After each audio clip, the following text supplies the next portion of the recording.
Father Fabio, I've wanted to write to you for a long time. Here's the situation. I lost my oldest son, who was 30 years old, in a motorcycle accident. And since then, I haven't been living as a person anymore. I have depression, and life has lost its meaning for me. I also know that your mother lost a daughter in a very tragic accident.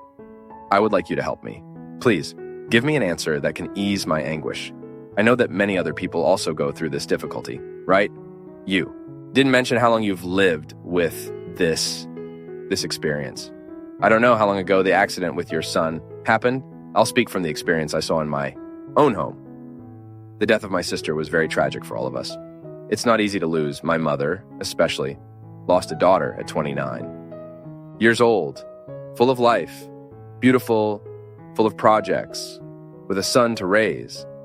And suddenly, we received the news of her death, perhaps one of the most painful moments my family has had to face to this day.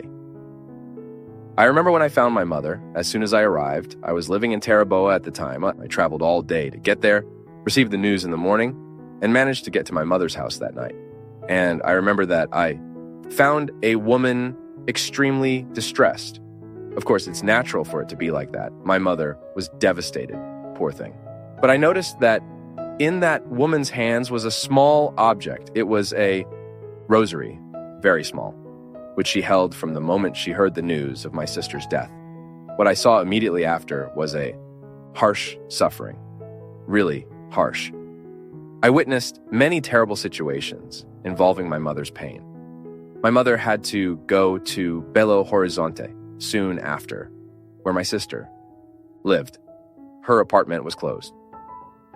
After the accident, my mother had to go there, collect her things, store everything.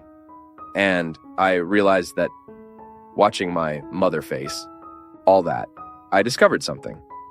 No one dies all at once. The accident happens one day, and for a long time, we have to give ourselves this news. I saw this in myself too. And what did I experience from this pain? That when we lose someone in such a tragic way, we need to give ourselves this news every day.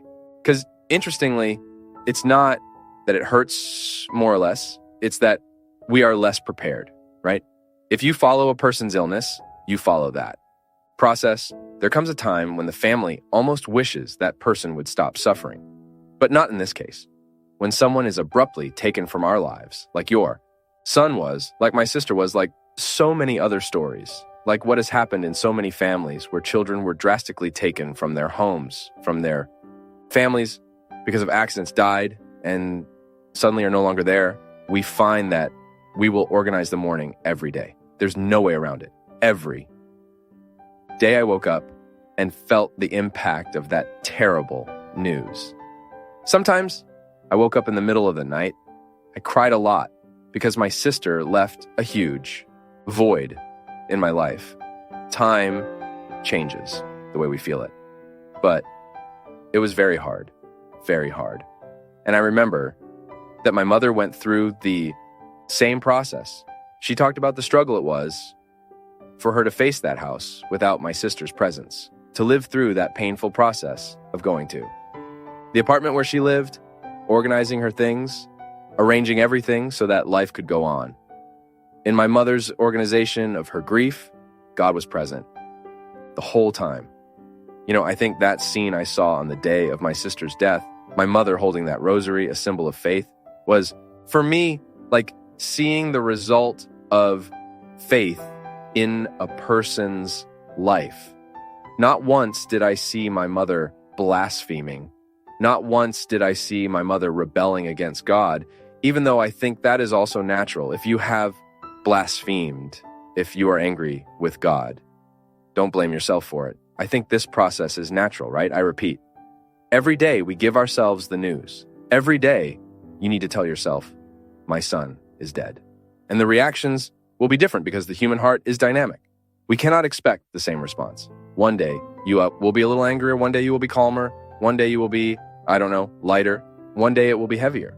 What we cannot lose sight of is that from the moment the loss happens, it is our responsibility with those who remain to guide our.